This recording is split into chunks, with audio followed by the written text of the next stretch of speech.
Hey YouTube, it's Blade. I just thought I'd do a video on this Dell Precision T7500 which we're using as a workstation stroke gaming machine, and I'm very impressed with the way it actually plays games for a machine of this age.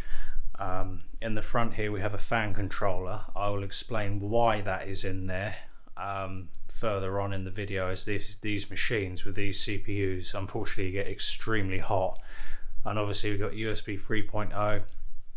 You can see it's an old machine because it's got the FireWire port and the USB 2.0s in the front.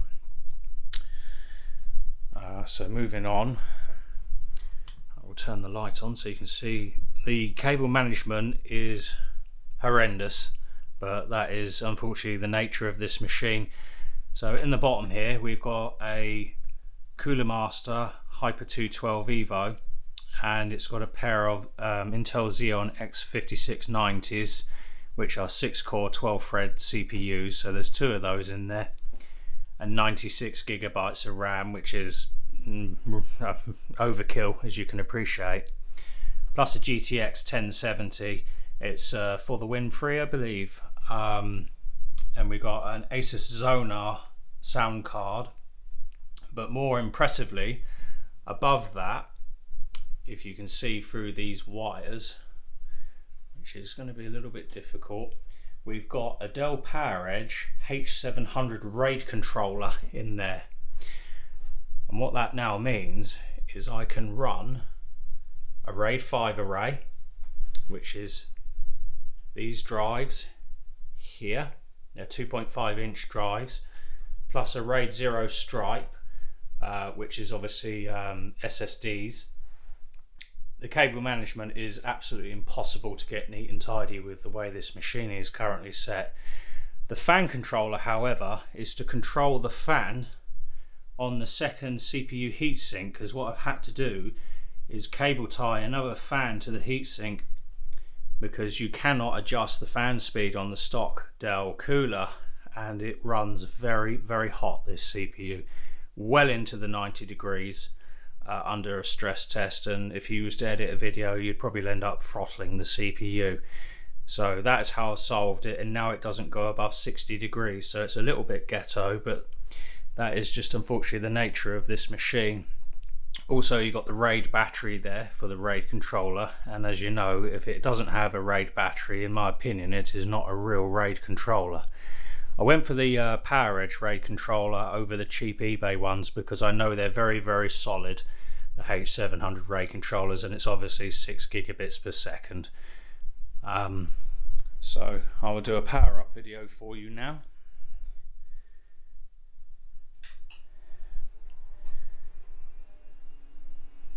And in the front we have temperature probes in the heat sinks and in the memory. It's pretty hot in England today, so the ambient temperature is around 25 degrees in this room.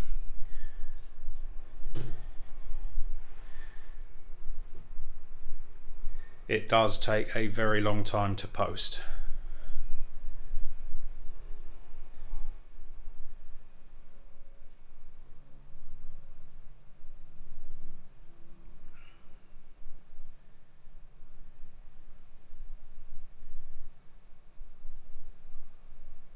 And once this is complete, I will show some games running, like Crisis, because everyone wants to know if it'll run Crisis, and Star Citizen, and Rust, as you know, is a very demanding game, and it will run Rust on ultra 80 to 90 frames per second at 1080p, so it goes very well, it really does. And I will of course do a Cinebench run for you as well.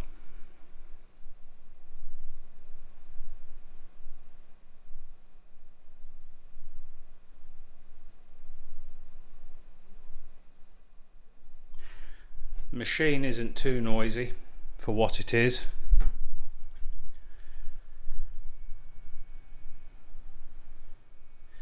When I got it, the computer was full of probably 10 years worth of dust. In fact, you can see a bit in there where I missed a bit, but it was much, much worse than that, and it was, excuse my language, in a shit state of affairs when I got it. but it was very cheap. It was about £150 without the CPUs, which I paid about £100 for two X5690s.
Alright, we'll have a look at some gameplay. This is Metro Last Light. It is running at ultra settings at 2 times anti-aliasing, which is all you need at 1080p to de-block the edges, but the frame rate we are getting, as you can see, 330 frames per second, damn near, which is, you know, way more than this display can actually handle, as it's only a 60Hz display. So we'll take a look at Crysis Free next. So we've got Crysis Free running, ultra settings, 8-time MSAA, and we're getting about 75 to 80 frames a second. As I say, I must apologise about the reflection. There's nothing I can do about it, but as you can see, it is a very, very, very smooth experience. So if you're looking for a cheap machine that you can game on, basically all I've spent on it is £100 for some upgraded CPUs, already had the memory in it, and £200 for a 1070. So it is very, very cheap machine. So we'll take a look at some Rust performance. One thing I will say though, I do have my frame rate limited to 60 frames a second, and to be honest I can't be bothered to find the command to delimit it, but it gets about 90 when it's delimited, but it's on ultra settings and you can see it's locked at 60 frames a second. But as you can see by the quality of the graphics, if I can actually, it is on ultra settings, everything maxed out. So if you like this video, please like and subscribe and comment. If you dislike this video, please feel free to hit the thumbs down. And thank you everybody for watching if you made it to the end.